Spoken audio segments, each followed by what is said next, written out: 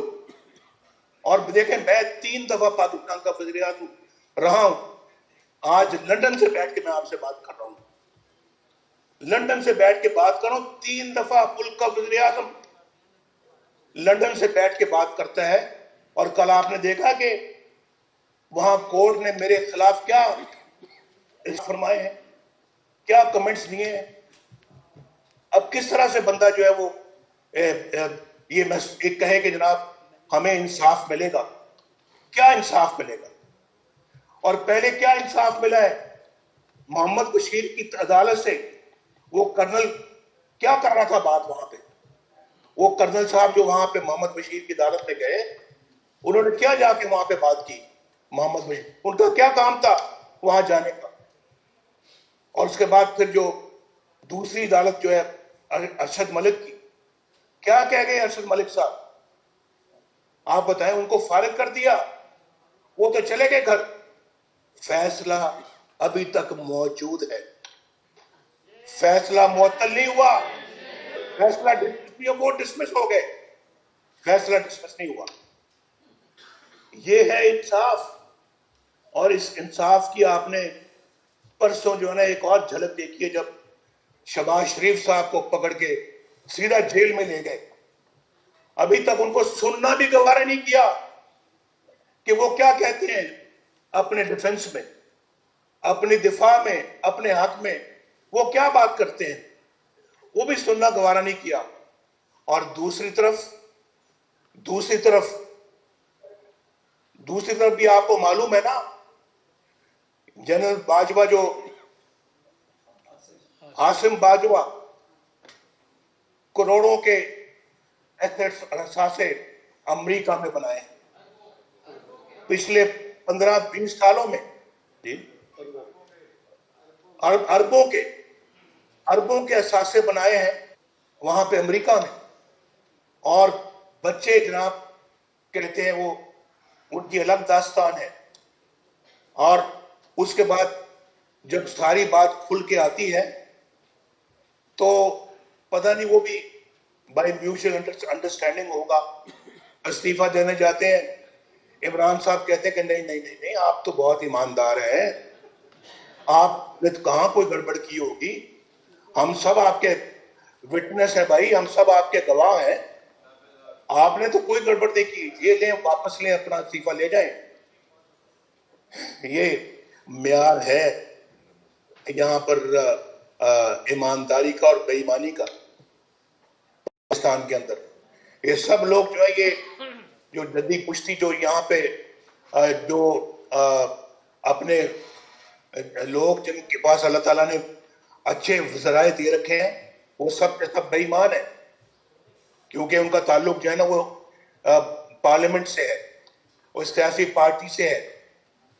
اور یہ لوگ یہ جو اپنا جنہوں نے اثاثے اربوں کے وہاں باہر بنائے ہیں, یہ بنانے کے باوجود ایماندار ہیں. یار یہ معیار تو نہیں چلے گا یہاں پر. اور پھر آپ یہ توقع کریں کہ یہ معیار یہ ہو اور پھر نواز شریف خاموش رہے. نواز شریف اس مٹی کا نہیں بنا ہوا کہ جو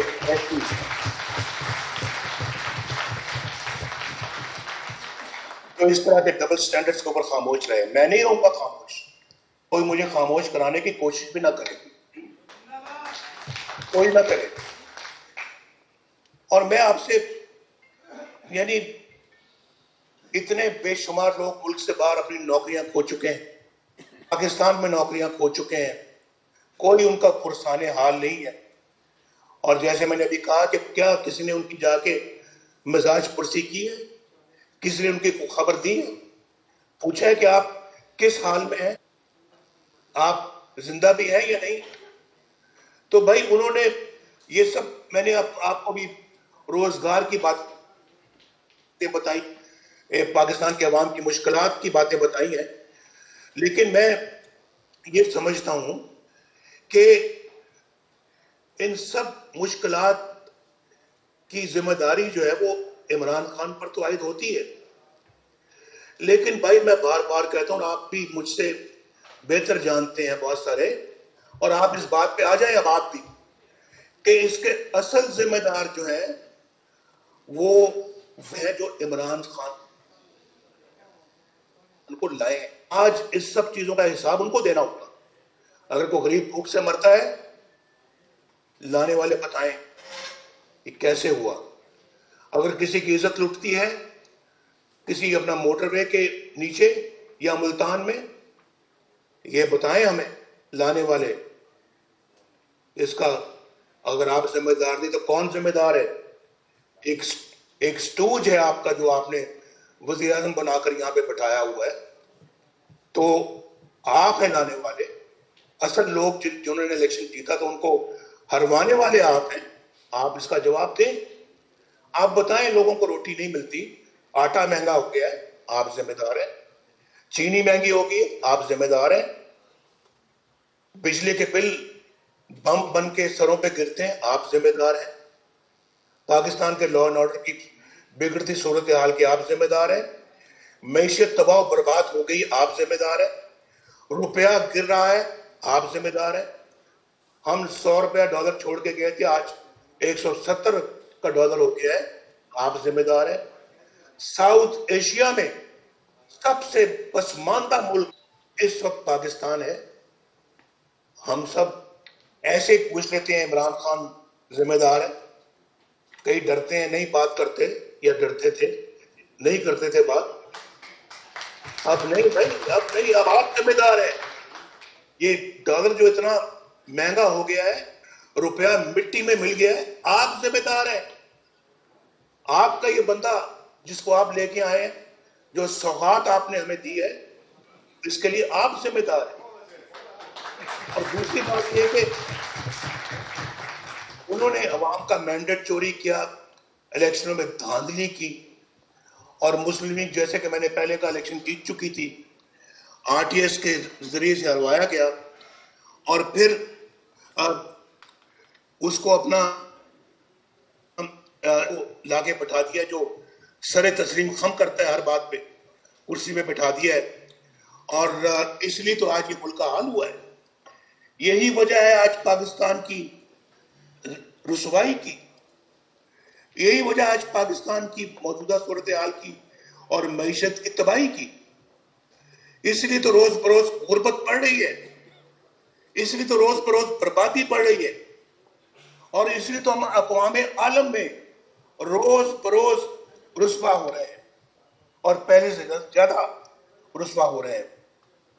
آج کوئی ہمارے ساتھ کھڑا ہونے کو تیار نہیں ہے، کوئی ملک بھی نہیں۔ میں پہلے بتا چکا ہوں کہ ریزولوشن پاس کرانے کے لیے بھی ہمارے پاس میجورٹی نہیں ہے، اور پھر اس کے بعد آپ ایک نیا بلاک بنانے کی کوشش کر رہے ہیں او آئی سی کو چھوڑ کر۔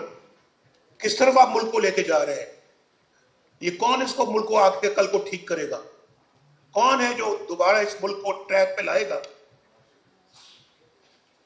بھائی یہ تو سلسلہ الیکشن سے پہلے شروع ہو چکا تھا، یہ تو الیکشنوں کے بعد کی باتیں میں کر رہا ہوں نا، لیکن سلسلہ الیکشن سے پہلے شروع ہو گیا تھا، جب آپ نے نواز شریف کو وزارت عظمیٰ سے فارغ کروا دیا، صرف بیٹے سے تنخواہ نہ لینے پر، بیٹے سے، کسی اور سے نہیں، بیٹے سے تنخواہ نہیں لی، نواز شریف صاحب ڈسمسڈ، اور پھر وزارت عظمیٰ سے نکالنے کے بعد آپ نے اس کے خلاف ریفرنس بنوائے، اس کو سزائیں دلوائیں انہی عدالتوں سے جن کا میں نے آپ کے سامنے ابھی ذکر کیا ہے۔ کہیں سے کوئی کرنل نکلتا ہے، اور کہیں سے جو ہے وہ ایک جنرل نکلتا ہے، کہ اگر آپ نے نواز شریف کو جو ہے وہ باہر نکالا یا آپ نے اپنا مریم نواز کو بیل دی، ہماری 2 سال کی محنت ضائع ہو جائے گی.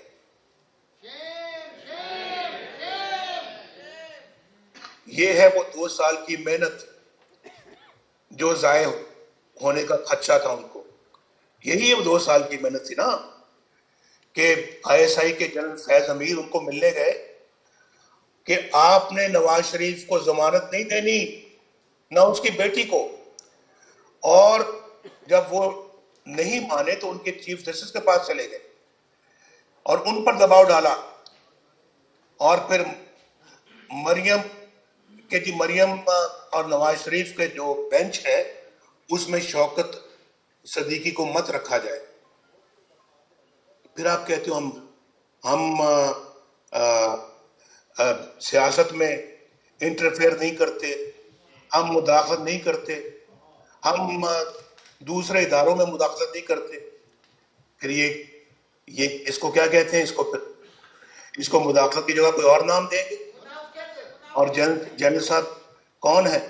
General Faiz Hamid I S I کے ڈائریکٹر جنرل ہیں. اور کن کی انسٹرکشن پہ کام کرتے ہیں؟ وہ از خود کرتے ہیں یا کسی سے انسٹرکشن کے آرڈرز لیتے ہیں؟ اور پھر جب میں چلے مانتا ہوں کہ انہوں نے اپنے آپ کیا ہوگا، تو پھر مولانا غفور حیدری صاحب نے جو یہ بات کہی ہے کہ ہمیں جنرل قمر جاوید باجوہ نے کہا، چیف آف آرمی اسٹاف نے، کہ ہمیں نواز شریف کو سارٹ آؤٹ کر لینے دو اور جو ہم کر رہے ہیں اس کے خلاف آپ اس میں دخل مت دیں. دھرنا آپ جو کر رہے ہیں اس کو نواز شریف کو سارٹ آؤٹ کرنے میں، وہ آپ ہمیں اس میں کرنے دیں، اس میں دخل نہ دیں. اور یہ اس کا مطلب پھر یہ کہاں سے بات چلتی ہے؟ کدھر سے چلتی ہے یہ بات؟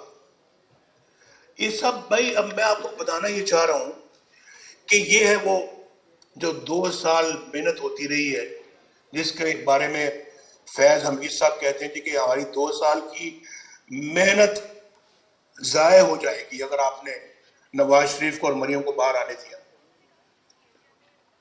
پھر ہم اگر یہ کہتے ہیں کہ الیکشن میں دھاندلی نہیں ہوئی تو ہم سے بڑا کر بیوقوف کون ہو سکتا ہے؟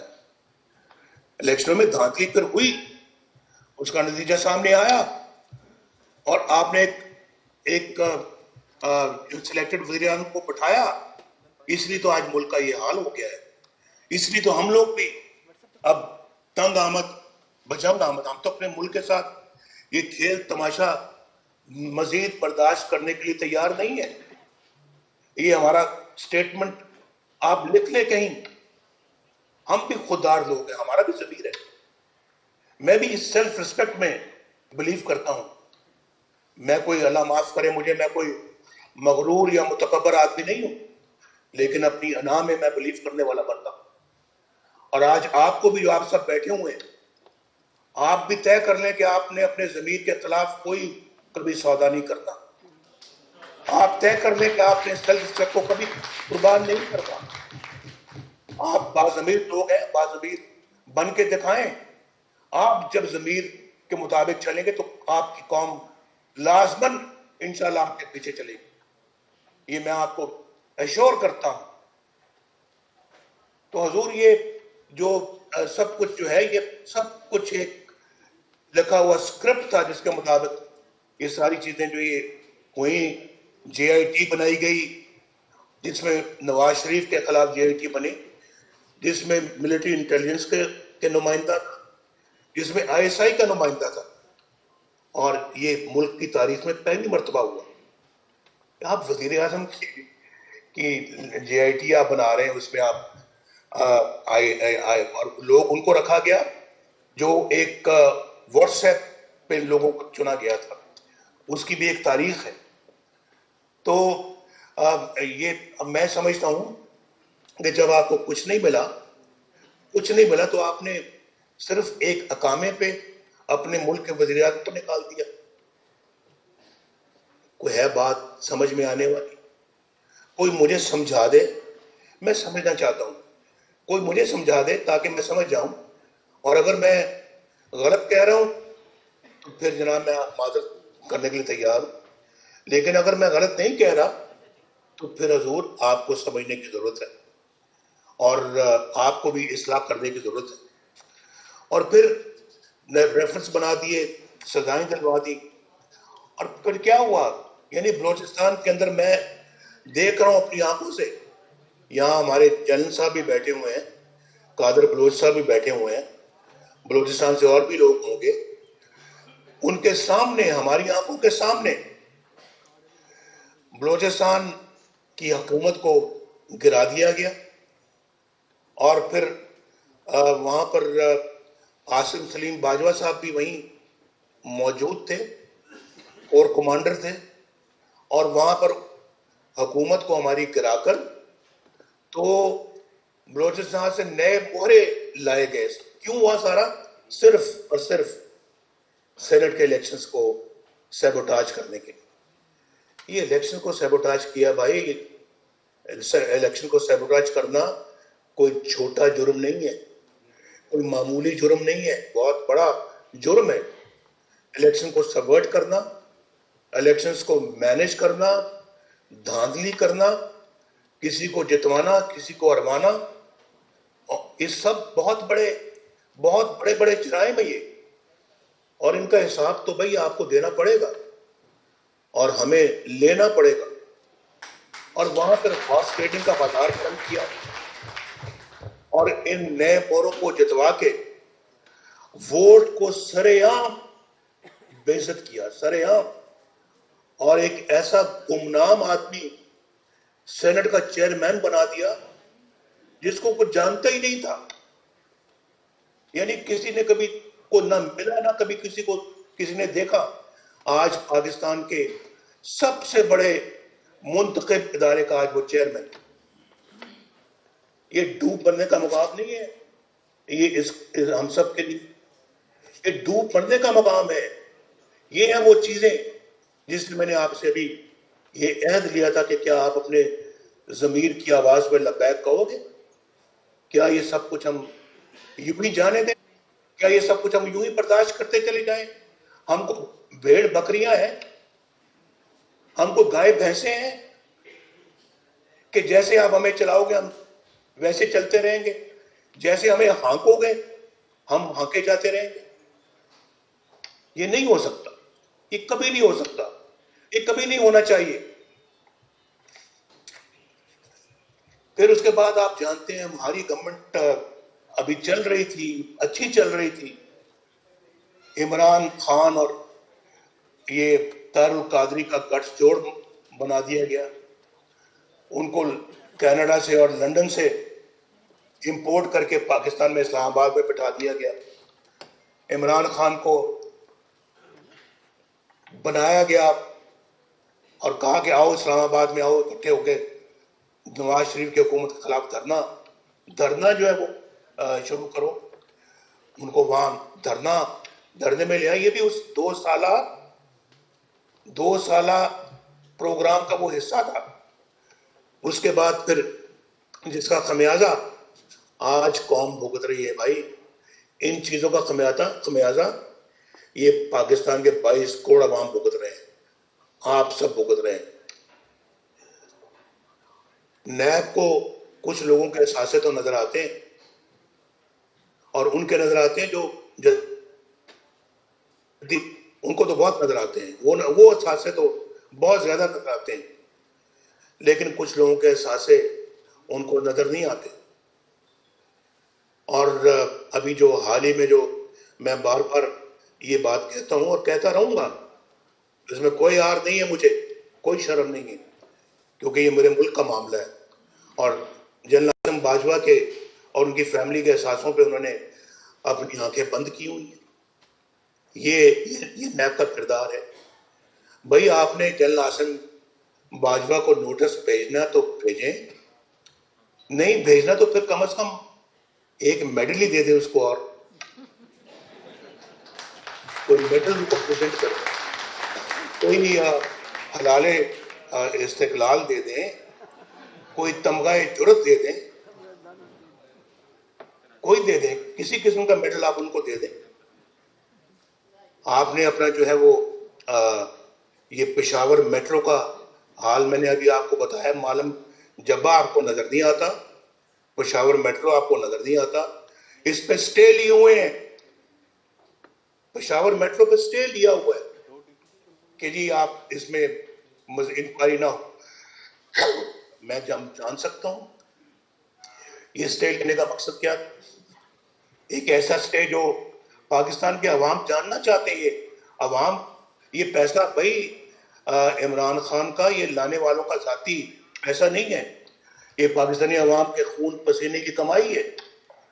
یہ خیبر پختونخوا کے عوام کی خون پسینے کی کمائی ہے. یہ اس کا پورا پورا حساب کتاب ہوگا. اور یہ سب نیب کی نظروں سے کیوں اوجھل؟ کہاں ہے وہ بلین درختوں کا منصوبہ؟ اس میں جو پیسہ ہے وہ کدھر ہے؟ کس نے کہا ہے معلوم جبا کا پیسہ اتنا بڑا سکینڈل ہے؟ کون اس کا جواب دے گا؟ یہ سب چیزیں جو قوم ان کا جواب مانگتی ہے, اور یہ جواب آپ کو دینا ہوگا. میں کل بھی میں نے کہا ہے کہ میں اپنا دوسری میں آپ کو یہ بھی بتانا چاہتا ہوں کہ یہ کون بتائے گا ہمیں فورن فنڈنگ کیس جو ہے, فورن فنڈنگ کیس جو ہے وہ اتنے سالوں سے کیوں دبا ہوا ہے؟ کیوں نہیں وہ سامنے آتا؟ اور کیوں نہیں اپنا جو ہے وہ اس کا کوئی حساب کتاب قوم کے سامنے آتا؟ کیوں اس کے خلاف بھی اسٹے آرڈر وغیرہ لیتے رہے اور دے رہے ہیں؟ اور کیونکہ اس میں سب گڑبڑ, کرپشن ہے, پیسہ کھایا ہے, پیسہ بنایا ہے. اور لیکن مجھے سمجھ نہیں آتی اس کو کون روک رہا ہے کہ وہ فیصلہ جو اس کا سنایا جائے اور فیصلہ قوم کے سامنے لایا جائے. میں جاننا چاہتا ہوں علیمہ خان کو تو آئے, اور آپ نے کہاں سے جائیدادیں بنائی؟ علیمہ خان صاحبہ کو آپ کو بتانا چاہیے, نیب کو, کہ جی ہم نے علیمہ صاحبہ کو ابھی تک کیوں نہیں نوٹس بھیجا؟ کیا وجہ ہے؟ یہ قوم جاننا چاہتی ہے, پوری اپوزیشن جاننا چاہتی ہے. پھر آپ نے تو زندگی میں عمران خان صاحب کبھی کوئی کاروبار نہیں کیا, آپ نے تو کبھی کوئی کاروبار نہیں کیا, کبھی آپ نے کوئی کمائی نہیں کی. یہ بنی گالا کی ریاست کہاں سے بنی؟ اس کے لیے پیسہ کدھر سے آیا؟ یہ آپ کو جوابات دینے ہوں گے. اگر آپ کو وہ ثاقب نثار صاحب چھوڑ گئے ہیں, اس کا یہ مطلب نہیں کہ قوم بھی چھوڑ دے گی آپ کو. ہم نہیں چھوڑیں گے آپ کو. اور اس کے لیے پیسے کہاں پہ آئے؟ زمان پارک کے گھر کو دوبارہ تعمیر کیے, اس کی کدھر سے آئے؟ ٹیکس تو آپ سنا ہے کہ مشکل سے 1,00,000 2 لاکھ روپے دیتے ہیں, تو کروڑوں روپے کس طرح سے آپ نے اپنے زمان پارک کے گھر پہ لگا دیے؟ کس طرح سے کروڑوں اربوں کی جائیداد بنی گالا میں آپ نے بنا دی ہے کہ آپ نے کہ میری بیوی نے مجھے فلاں پیسے بھیجے, میں نے ادھر سے ادھر بھیجے, اس نے ادھر سے ادھر بھیجے. یہ کیا چکر دے رہے ہیں آپ؟ یہ کوئی نہیں مانتا, کوئی نہیں مانتا.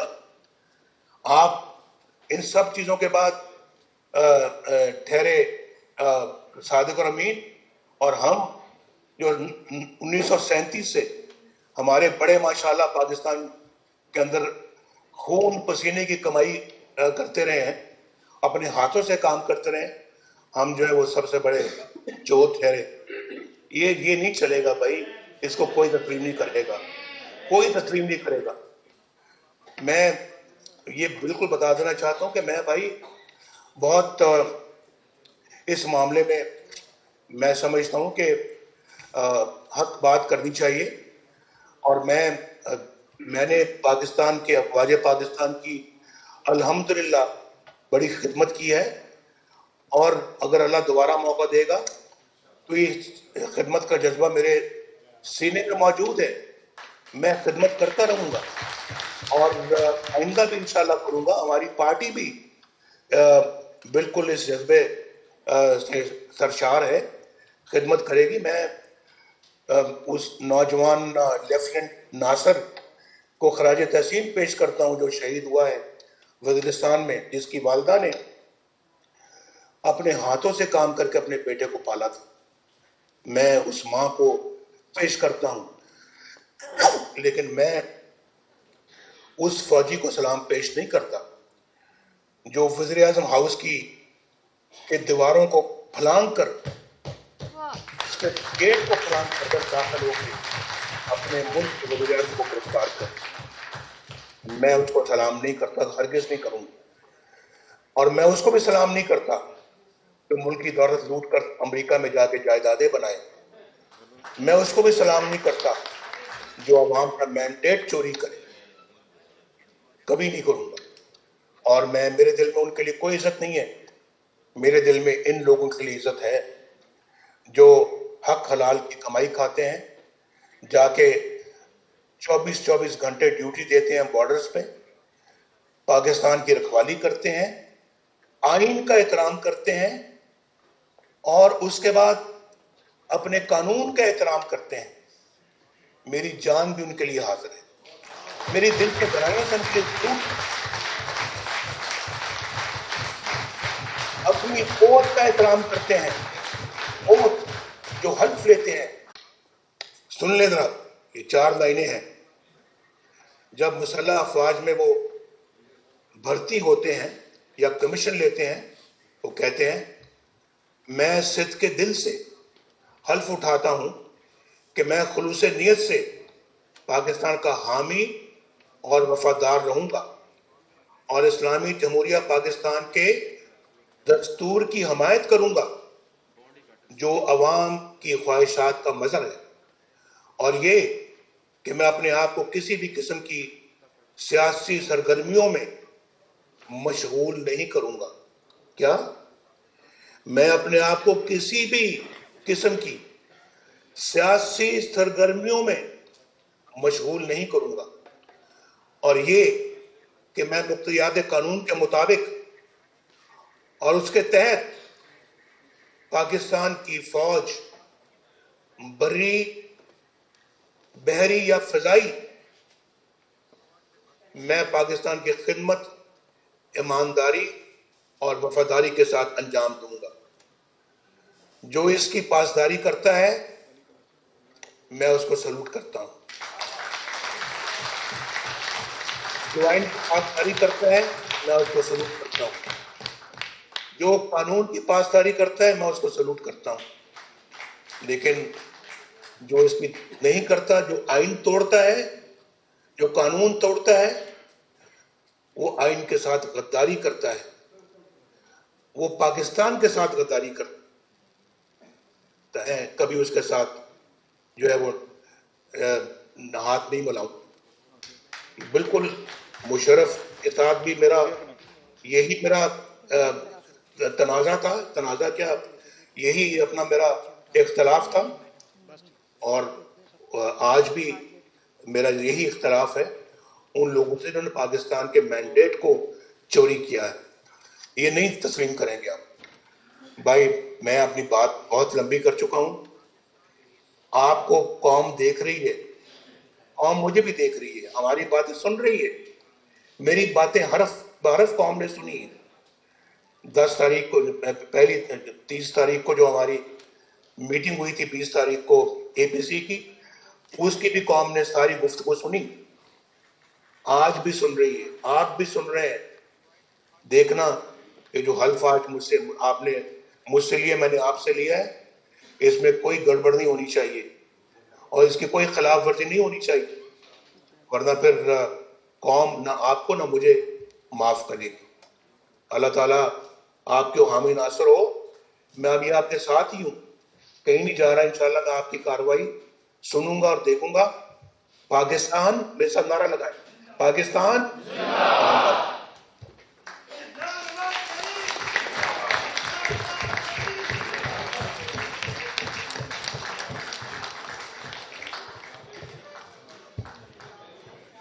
محترم قائد, میں پاکستان مسلم لیگ نون کی ورکنگ کمیٹی کے بہاف پہ آپ کا شکریہ ادا کرتا ہوں کہ آپ نے اپنے خطاب کے ذریعے نہ صرف ہماری رہنمائی کی بلکہ پوری قوم کی رہنمائی کی. اور میں آپ کو سینٹرل ورکنگ کمیٹی کے بہاف پہ یہ بھی یقین دلانا چاہتا ہوں کہ تعالیٰ مسلم لیگ نون کا ہر ورکر آپ کی کال پر لبیک کہے گا اور اس حلف کی پاسداری کرے گا جو آج سینٹرل ورکنگ کمیٹی میں موجود اراکین نے اٹھایا ہے، چونکہ یہ تمام اراکین بھی مسلم لیگ نون کی گوادر سے لے کے گلگت تک پھیلی ہوئی شاخوں کے نمائندہ ہیں۔ انہی الفاظ کے ساتھ اب میں دعوت دوں گا جناب شاہد خاقان عباسی صاحب کو، سینئر نائب صدر پاکستان مسلم لیگ نون اور سابق وزیر اعظم۔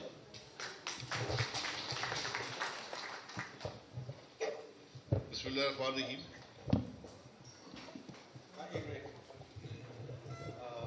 میری اب درخواست،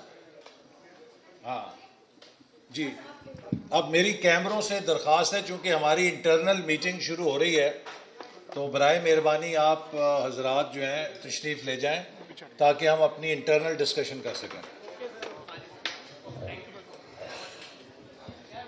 تھینک یو۔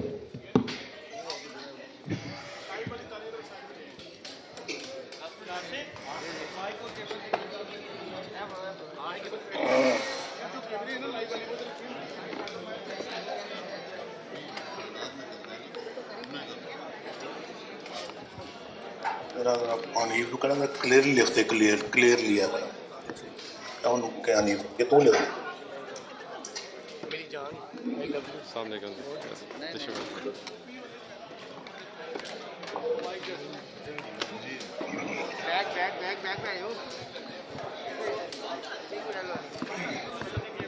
Hello.